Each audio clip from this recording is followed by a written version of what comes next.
America and other free and open societies face crucial challenges and opportunities abroad that affect security and prosperity at home. This is a series of conversations with guests who bring deep understanding of today's battlegrounds and creative ideas about how to compete, overcome challenges, capitalize on opportunities, and secure a better future. I am H.R. McMaster. This is Battlegrounds.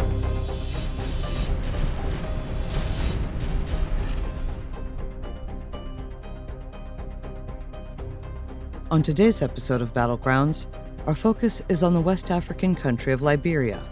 Our guest is Dr. Clarence Moniba, a candidate for president of Liberia and leader of the Liberian National Union Party. Dr. Moniba served at the Liberian Embassy in Washington, D.C., followed by the permanent mission of Liberia to the United Nations. Dr. Moniba was the youngest person in Liberian history to be named a Minister of State without portfolio, and the youngest person to serve as chairman of the board of the Liberia Electricity Corporation. He earned a master's in public administration from Harvard University and a PhD in rhetoric and communications from New Mexico State University. Dr. Moniba played American football in college and professional football in the Arena League.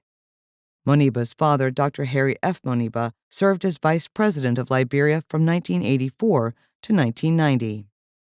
Liberia is one of the most ethnically diverse countries in the world. Beginning in the 14th century CE, tribes including the Kapela, Bassa, and Vai migrated to present-day Liberia, largely due to the instability that followed the decline of the Mali Empire and Songhai empires.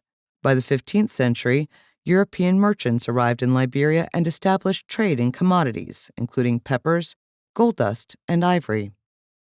In the 18th century United States, various constituencies sought to emigrate free blacks to Africa, while maintaining the horrific system of chattel slavery.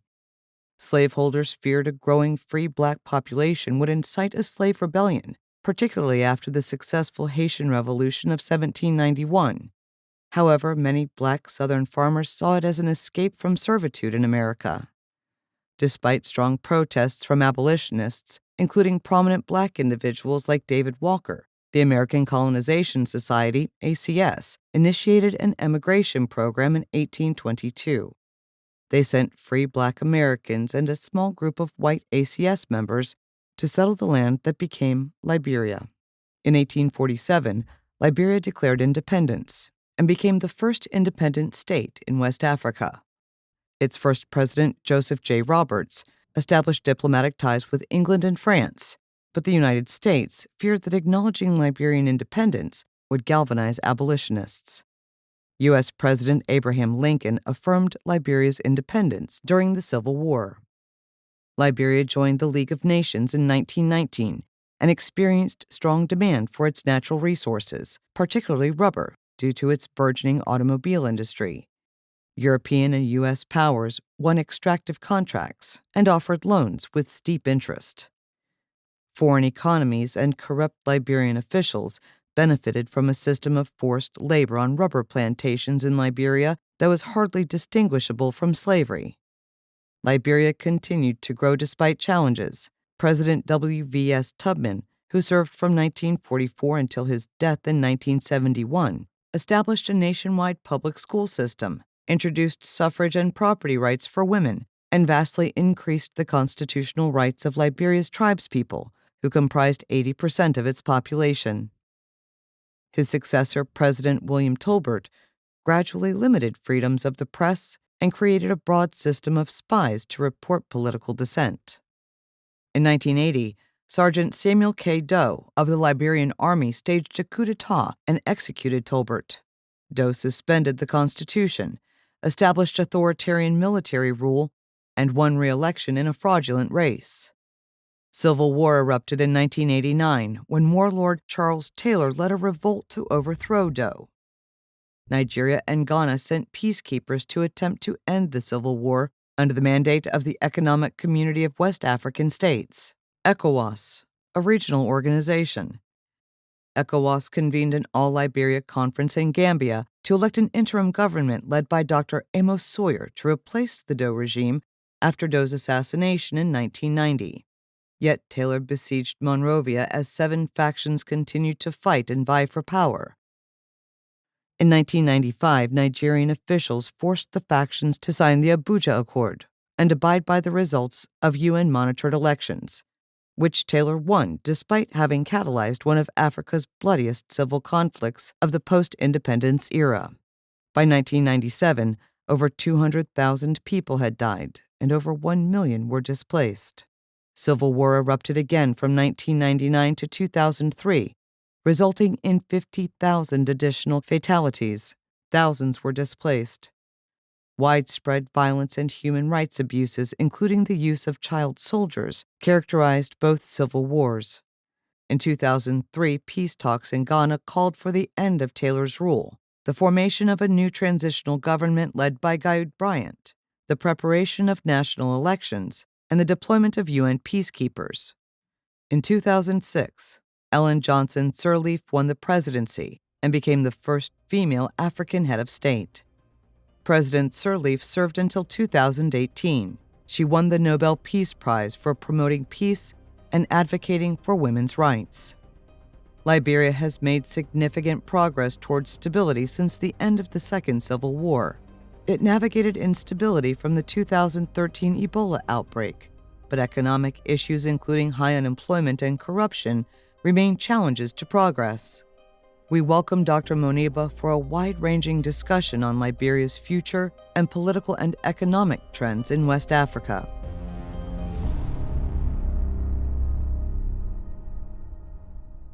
Dr. Clarence Moniba, welcome. It's great to have you on Battlegrounds. No, thank you very much. You're doing a great job on teasing out ideas and discussion topics. So very happy to be here, and I look forward to our conversation. Well, hey, thanks for making the time. I know you're in the middle of an election campaign in Liberia, and I thought maybe we just start with that. I mean, what are you telling the people of Liberia about your vision for the country? It's one of obviously the most ethnically diverse countries in the world. You have 28 ethnic groups and languages. I know you've been traveling all over the country. Can you share what it's been like to campaign, but mainly your vision for the country? I think the first thing that we have to do in Liberia is to actually believe that we can have a better country. And the challenges that we have right now in the country is that yet the development of our country, 70% of the people live in darkness. 60% of the roads in this country are unpaved. There's high, massive unemployment rates. The security sector is also very low. And so a lot of people are already frustrated of all of the politicians who have come before. So when you start to engage people, whether it's in the markets or on the streets, the university students, so much under development, there's so much corruption in the country. And so we actually have to have them start to believing that there are good Liberians in this country who want to take leadership, who want to give instead of gain. And so because of that, our efforts, our message is very simple. We believe Liberia is going to be a great country one day. Our generation, the young people of this country and of the continent in general, when you look at Africa, we have to be the ones to make Liberia great, to make Africa great. And so that's the challenge we're taking up when we go on the campaign trail, when we discuss with people, and when we engage with the citizens. Dr. Moniba, you know, the challenges are considerable, right? You have you mentioned some of the difficulties that you encounter in Liberia, but of course across the continent. 40% of the African continent's population is I think as of 2022 is under 15 years of age, and I think the statistic that most people agree on is that the working age population is expected to grow to by close to 70% by 2035. So of course, the continent, your country needs jobs, right? It needs a future of hope and for those young people. What are some of your policies you have in mind for economic growth and development and meeting the expectations of that burgeoning young population? You know, and that's an interesting question. The people of Liberia and the people of Africa in general are impatient. You know, we're tired of seeing other countries develop. It's so interesting to understand the Liberian. It's almost like we don't think we deserve to be better. We don't think we deserve, great things in our lives. So when we talk about what we have to be able to do to change our economy. I think it's very simple. Right now in Liberia, our staple food is rice. Every single day, Liberians, we have to eat rice. But yet still, we import almost 70% of the rice we eat in this country. And from far places like, Asia, so China, Thailand, Indonesia, and places like that. But yet still, so I always talk about the fact that we have a very big seaport here in Liberia. When we want rice, we don't go to the land. We go to the sea and ask, when is rice coming to our country, as opposed to building our infrastructure to be able to create and grow rice and things of that nature. So I think to be able to address job security, which also will coincide with food security, we have to go back to the land. We have a country of 5 million people. We have 43,000 square meters. So we don't have a country that's that populated. It rains 6 months out of the year. Yet the majority of the people, the majority of the youth live in the urban areas, not doing anything, not working. There's no skill development. So yes, we need to focus on agriculture, getting people back out to the soil, but then also building all the other industries around it, post-production, value addition. And then we also have to be able to provide people with skills. In Liberia right now, when you look at some of the most of our schools, unfortunately, our students go to school and there's no food. There's no school feeding programs. Our teachers are paid as little as $20 a day, $20 a month, US dollars a month. A lot of students, they sit on the floor. Again, I talked about there's no electricity, there's no indoor plumbing. And so our education sector right now is very poor, which also multiplies when the person graduates from high school, barely literate, and then they try to enter the job market.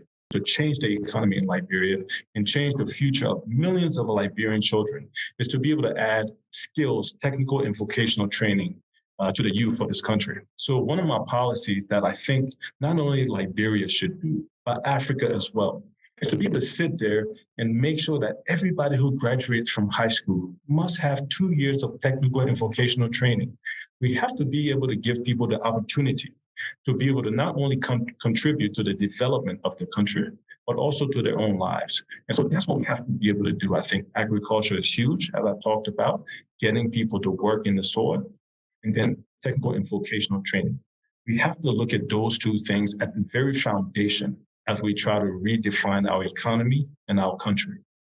Dr. Moniba, I think your description is really insightful, because I think what you're seeing is how these problems that you're coping with and the challenges you're trying to overcome are interconnected, from food security and your ideas about invigorating agriculture and youth unemployment and health security, and it all going back to education and vocational training. And so Liberia's had some significant challenges in the area of in all of these areas. But could you maybe talk in particular about health security? I think Liberia is a country we learned a lot from in connection with the Ebola story. Of course, the world's coming out of the COVID pandemic. What's your assessment of health security in your country? Maybe some broader observations you have in the continent. I'm thinking of how Liberia has been working hard to improve maternal mortality rate and women's health. But could you talk about the health sector in particular and what you hope to do to improve healthcare? I always like to, sometimes when we talk about these issues, I like to sometimes give examples, because a lot of things that we talk about, unfortunately, is very negative. And, it's tough to be able to sit there and talk about your own country in a negative sense, but it's so difficult because that's what it is right now. I always give people an example when I go out on the campaign trail and I ask them, I say, our airport is called RIA, is Robertson International Airport. And the biggest hospital in Liberia is called JFK, after John F. Kennedy. And I always ask them, I give them an option. I say, do you want to go to, God forbid, if you get sick, do you want to go to RIA or JFK? Where would you want to go? And not one single Liberian ever says they want to go to our state-run hospital. It's simply because when you go there, there's no medicine on the shelves. The doctors, we have committed doctors, we have committed nurses, but we don't give them the facilities to be able to succeed. We don't give them the training to be able to succeed. So they're working against all odds to be able to deliver medicine and treatment and medication to people when it's not there. So when we talk about the health security in this country, even when you look at the other major hospital we have, both do not have credible electricity sources. So if you're going under operation, you're scared to death. When you go to the rural areas of our country, a lot of time pregnant women have to get on motorbikes to drive 30 minutes, 40 minutes to the next village or town so they can go to a clinic that may or may not have electricity, may or may not have the doctor on call.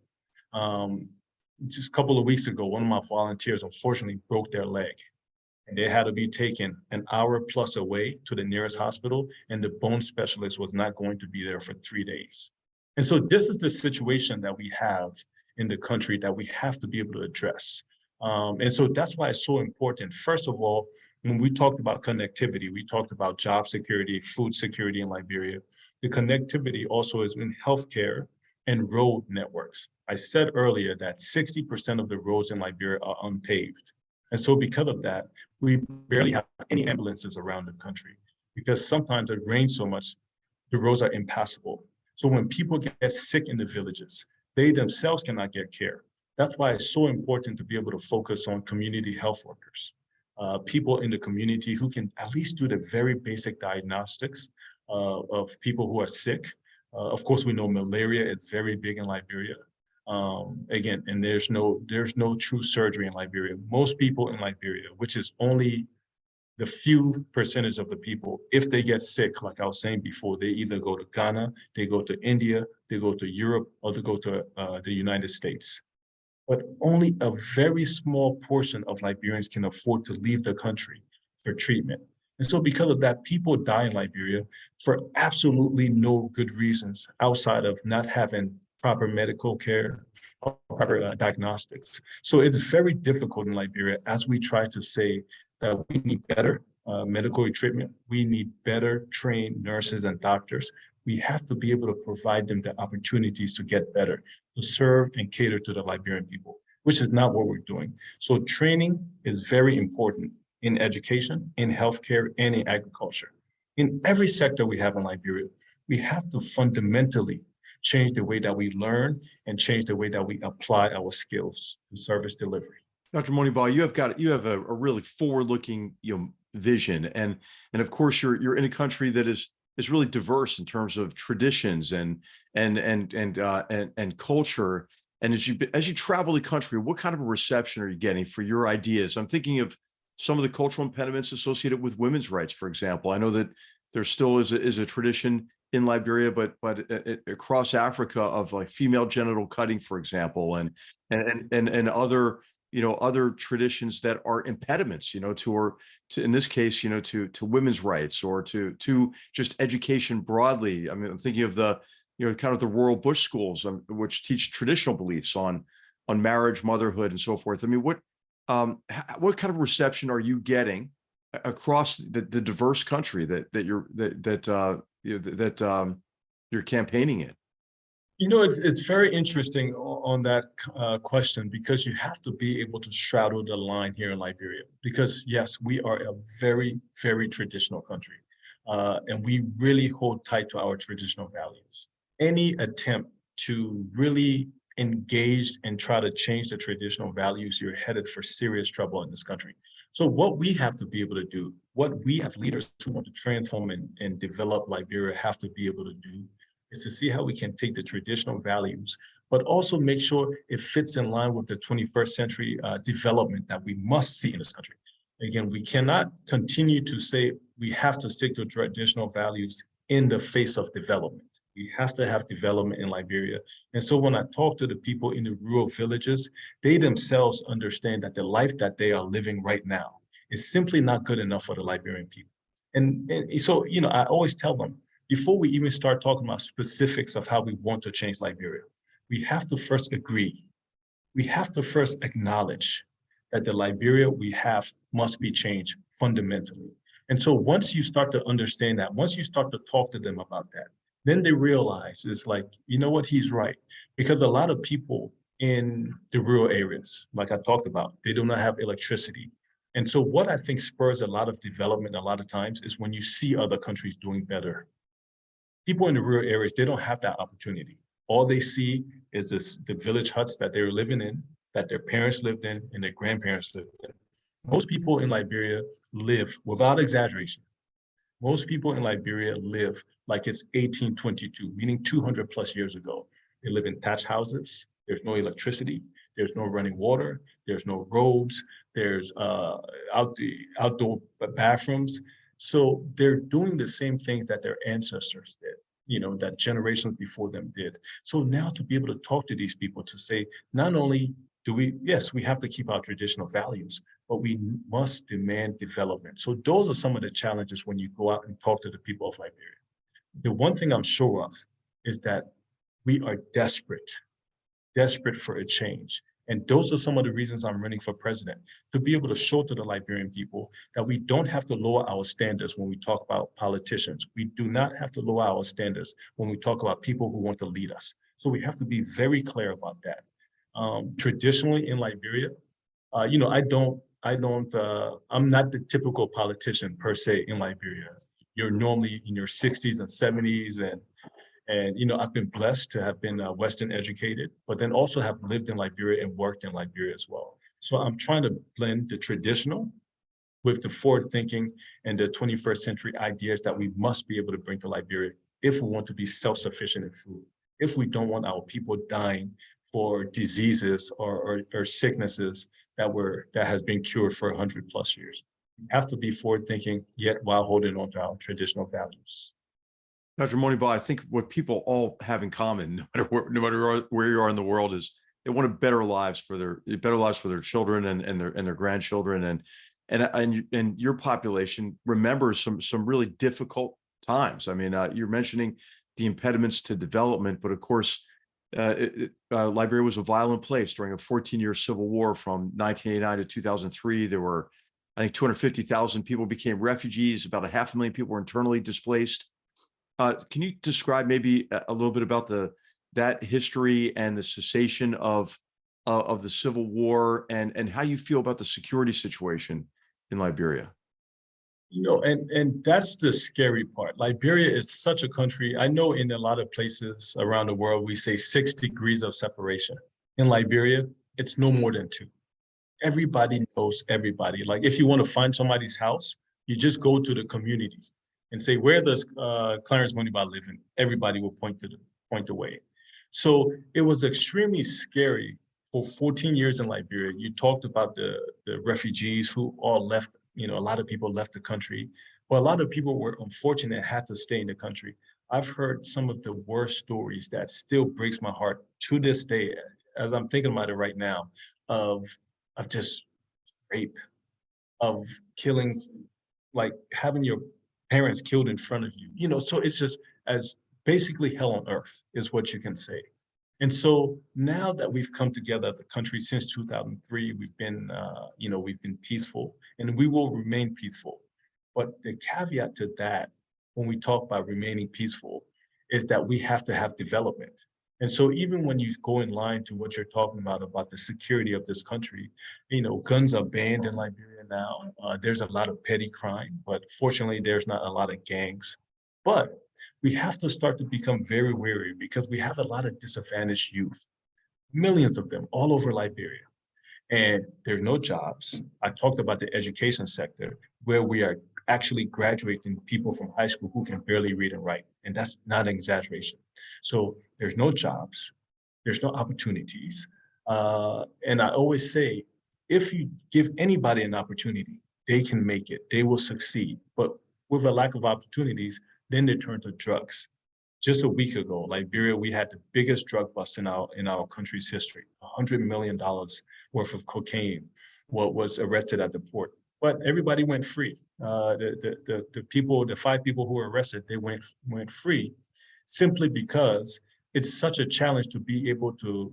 Security is bad, but then when you look at the judiciary, people are not paid right. Our lawyers, our judges, they're not paid up to standards. So they're very easy to be compromised. So there's all these things when we talk about the security. So it's not just our communities we have to look at, but the whole system of law and implementation and holding people accountable. And so that's where we're failing as a nation. And so if this continues to happen with the millions of young people who are restless, who want to see development and not getting it, who feel like their voices are not heard, that lights a fire that will unfortunately explode if we do not address it very soon.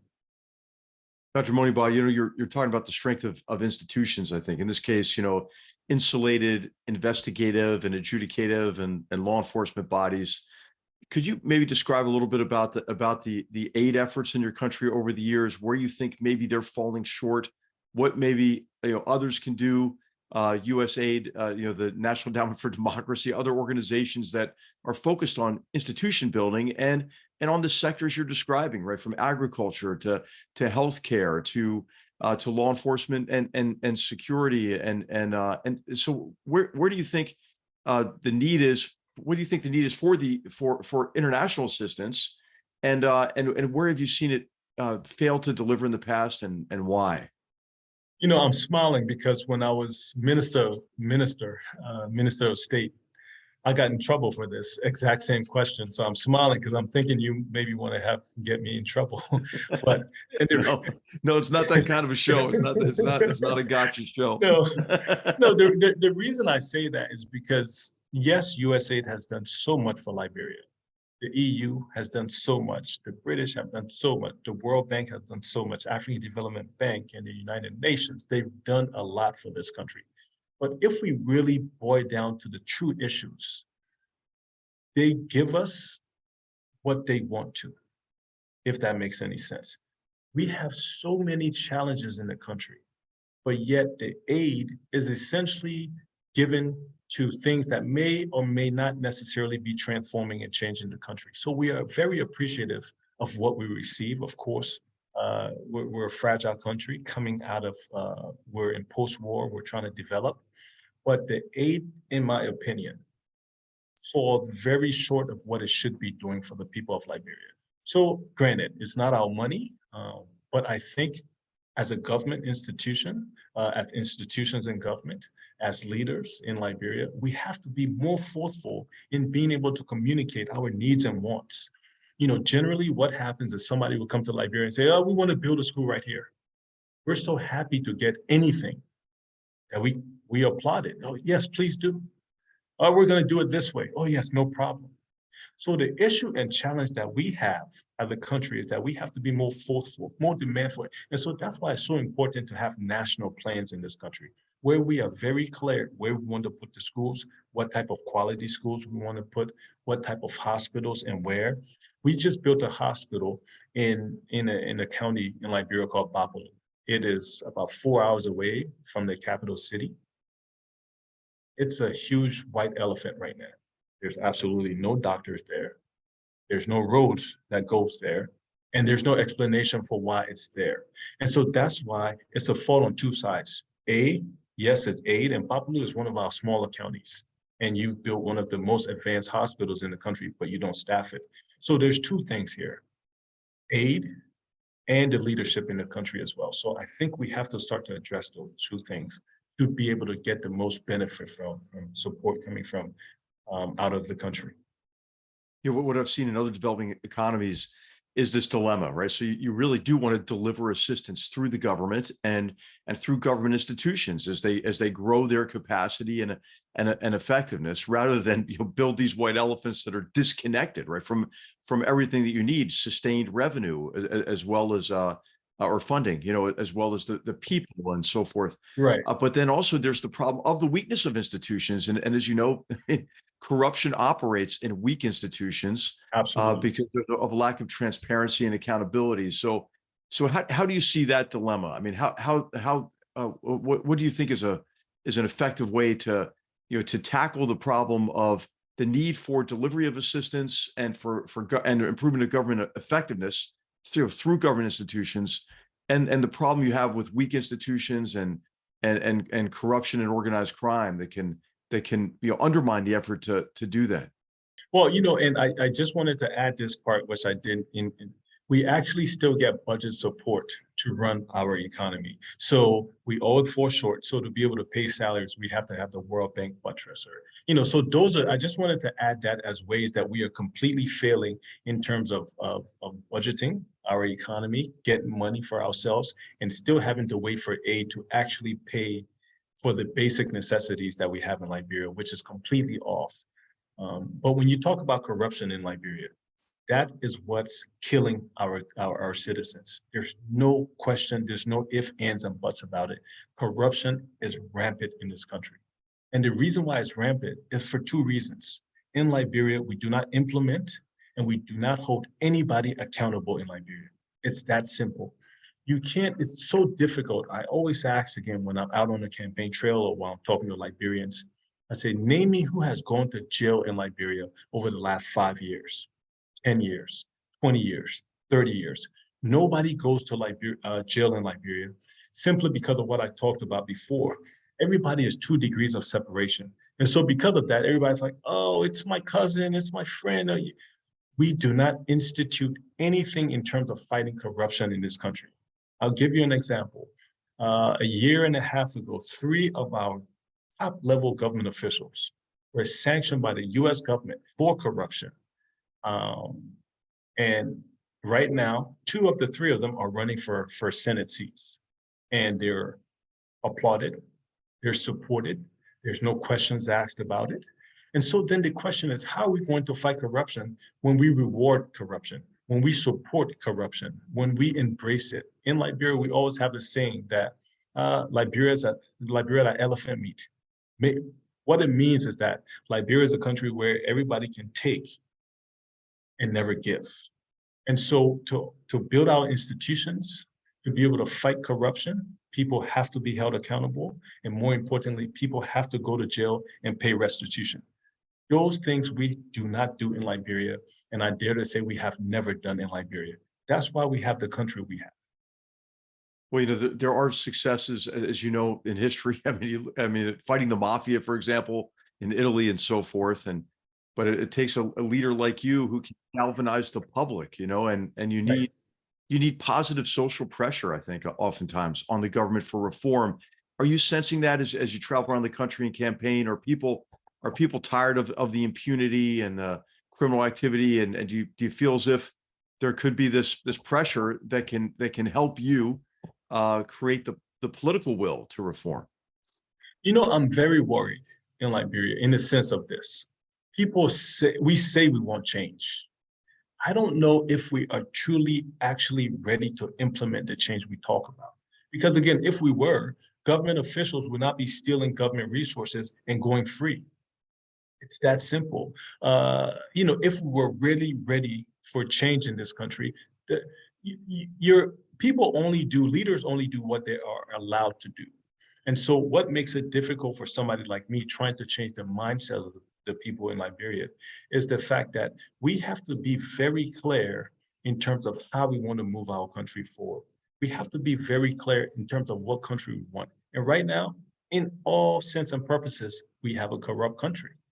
We encourage corruption, we protect corruption, we support corruption. And not just at the high levels, but the very people who are living in the country, in the sense of this. You steal $100,000, you go give a $10,000 donation. Everybody accepts it and applauds you.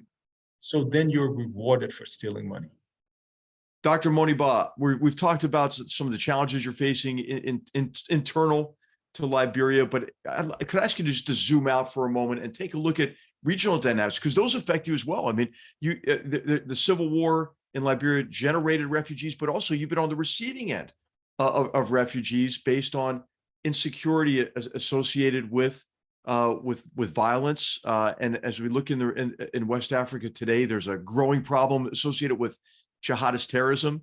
There are all sorts of interventions from others that are not helpful. I'm thinking of Russia's Wagner Group, for example, maybe even some of the Chinese so-called investment that sets debt traps for countries, indebts them for future generations, and is extractive in a way that some people have compared it to a kind of a new form of colonialism. But when you look at the problem sets in the region, what is the view from Liberia, and what are you most concerned about?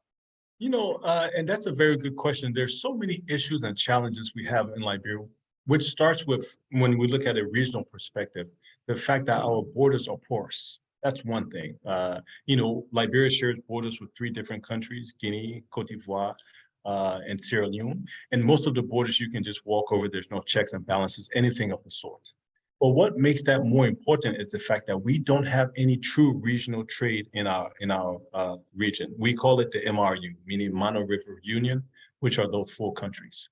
And so even when we go back and look at the 1990 Civil War that lasted for almost 14 years in Liberia, once Liberia started a civil war, ultimately every single country in the region, in the MRU, started a civil war as well. So that leads to show you how interconnected we are.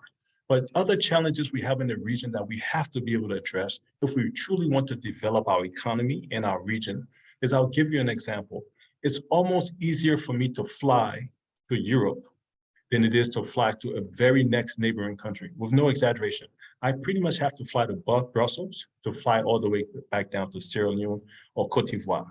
So that shows you the level of insecurity we have. It shows you the level of we're not connected at all. When we look at trade, most of the food that Liberians eat is imported, over 70%, but most of that food is not from a neighboring country. It's from Asia, it's from Europe, it's from the Americas as well. So it's all these little things that affects the true stability of our region, security, job creation, healthcare. All of these things are interconnected, yet we're failing. And because each country is so focused on developing themselves, because yes, Sierra Leone is doing well, Cote d'Ivoire is doing well, Guinea is doing well, they are still well behind other countries, not only in Africa, but the world as well. So before we even start to think about regional connectivity and regional cooperation, countries and governments and citizens are so focused on how they can lift themselves up that we're letting one of the most important things go, which is that regional countries working together to build together. Yeah, and I think what you're describing is an area of tremendous potential, right? I mean, with economic integration, you get economic growth and development, you get jobs, you get improvements in food security and so forth. So I think that is an important agenda item for the United States and other countries, because in most cases you don't want China doing it for you, because right. It comes with some strings attached. Right, and you mentioned China and you mentioned Russia as well. It's like, yes, we love the cooperation and the support that the Chinese do, in our region, as well as, Russia, not so much, but they do have security forces and everything else. But at a certain degree, we have to be able to select what type of aid we want from different countries, what type of support we want from different countries, because we have to start to stand as an autonomous country. We have to start to stand as a country that can determine, going back to your question about aid coming to Liberia, we have to be able to be selective on what we allow to come to the country, because we have to be selective in how we want to build our country. This is also connected to the point that you're making on corruption and organized crime and the need for strong institutions. Some of these countries that come that appear like they're helping you, they actually reinforce corruption, organized crime. They enter into agreements with governments that lack the kind of transparency that's important. So I think what we're seeing in our discussion is that none of these problems are standalone problems, right? They're all interconnected. Absolutely. So it goes from food security to job security to health security. And so even when you talked about the fact of the different terrorist groups, for example, going back to the idea that all of our borders are porous, there's just very few checkpoints between our 4 countries, then you understand why this is somewhat of not necessarily a breeding ground for terrorist groups, but a hiding out place for terrorist groups, because you can enter Liberia and be uncovered for months or years, simply because, again, the security sector is low. There's not enough funding. There's not enough monitoring devices or support to the immigration officers or the police officers. And so we really have a much bigger problem that we are not admitting to. And so as we talk about restructuring the country, as we talk about building our country, we have to be able to look at building Liberia holistically, building the region of the MRU, four countries holistically, and then also building the whole West African states. We have to be able to work together. We have started in many areas. Electricity, for example, we have something called the West Africa Power Pool, which now is starting to connect and build all of our electricity systems together so that, when Liberia runs low on electricity, we can buy electricity from Cote d'Ivoire or Guinea. So we're starting, but we're way behind and we're not moving fast enough. So, and I think you're alluding to like the lack of infrastructure and lack of economic integration. I mean, there are initiatives. I'm thinking of the African Continental Free Trade Area and the effort to foster growth and jobs regionally. Do you see any efforts that hold promise for the future in terms of addressing this issue of lack of integration and infrastructure? Yes, we've had some progress. Like, for example, we have the West Africa Power Pool, where we now share electricity with all the different Sierra Leone, Liberia, Cote d'Ivoire, and Guinea. So we're sharing electricity. We've also talked about the West African Highway. But to be honest with you, the reason why we don't focus on the region is because each country is so focused on trying to get to a certain level in status within themselves, that region always comes second. And so if we really want to be able to grow as a region, be able to have airlines, to be able to interact and be able to have trade, like I said, a lot of the food we eat in Liberia is all imported, but it's not imported from Cote d'Ivoire, Liberia, or Sierra Leone or Guinea. It's imported from Europe and Asia. So we have to be able to change that dynamic, even when you look at it from an economic standpoint. The money that we have in this country is leaving not only our country, but is leaving the region. So these are things that we have to be able to address, again, explicitly. We talk about it, but we do not implement it. Dr. Moniba, you've talked about a lot of daunting challenges here in terms of education, healthcare, the agricultural sector, the need to generate jobs. We haven't talked specifically about it, but this all entails energy security, for example. But these days, we're all facing challenges of some kind across the world, and what I'm struck by is you're a young person who's decided to make a difference. Could you talk to me a little bit about your personal decision to take on these challenges and what motivates you to take it on? To instead of just be a bystander and look at it and complain about the situation, you've decided to try to make a difference. I always tell people, become the change that you want to see in our country. And so because of that, as I went around the country talking about this years ago, I kept asking myself, I'm not happy with the leadership that we have. I'm not happy with how people go about governing the country. I'm not happy with the quality of leaders that we have or the corrupt nature of leaders that we have. And then the question goes back to me, well, what was I doing about it? And yes, we have a MonibaFoundation.org where we go and give scholarships. We've helped a few farmers. We've done loan assistance programs, but it's not good enough for the 5 million people who live in Liberia. And so the reason I decided to run for president is simply because enough is enough. And so, I love the quote that says, for bad things to happen, good people have to stand around and do nothing. And so I'm very clear that I have to contribute to the development of this country.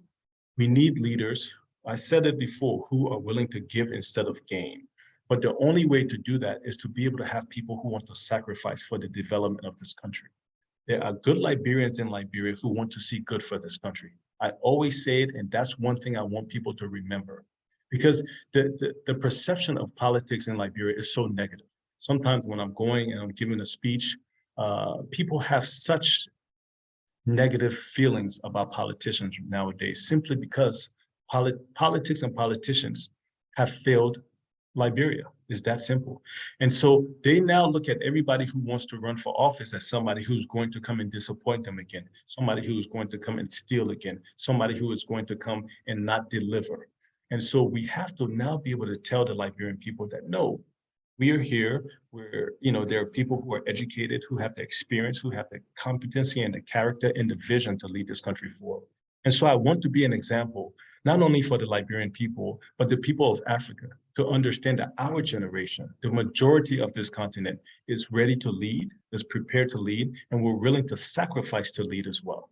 And so that's why I'm so proud to be running for president in Liberia, so we can change our outlook on what politics is in Liberia and what development is, not only in Liberia, but in Africa as well. Well, Dr. Moniba, I think that's an extremely important message for young people, not only in Africa, but around the world. And one of the things that I think frustrates me sometimes is you hear a message that every problem that we're facing is permanent or institutional or structural. But I think if we work together, you can overcome obstacles to progress and build a better future for generations to come. And I can't thank you enough for what you're doing to help lead your country to a brighter future, but also to help us understand some of the daunting challenges that you're facing in Liberia. But really, maybe even more important than that, your role in rekindling hope, I think, in your country, and to galvanize people to make a difference. So I'd like to just give you an opportunity for any final words before we close out. I think what we're doing here, I really appreciate the platform because it gives people a different idea and concept of what Liberia is or what Africa is. Admittedly, there's a negative perception of our continent in many ways. And so it's up to us now, who again have been fortunate enough to have seen the world, who have traveled and worked around the world, to come back and contribute to the development of our country, to come back and contribute to the image of our country and continent. I truly believe that our generation in Africa, the young people of this continent and of Liberia, will be the reason why we become a great continent, why we catch up to the other continents around the world. Simply because, like I said, enough is enough, in the sense that we have to not only be frustrated, but we have to be willing to do something about it. It's one thing to be frustrated and sit around and complain and throw, break and burn and start wars. But it's another thing to sacrifice and say, how can we get better? And so that's what I want to lead here in Liberia. That's why I hope that others, not only in Liberia, but around the world, will join me to ensure that Liberia is better tomorrow than what we have today. And so that's the commitment we have. And I hope and pray that we have the opportunity not only to serve the Liberian people, but to uplift the Liberian people. Well, Dr. Clarence Moniba, on behalf of the Hoover Institution, hey, thank you for helping us learn more about Battlegrounds, important to building a future of peace and prosperity for generations to come in Liberia, in Africa, and around the world. Thanks for the opportunity to be with you. Battlegrounds is a production of the Hoover Institution, where we advance ideas that define a free society. For more information about our work, to hear more of our podcasts, or view our video content, please visit hoover.org.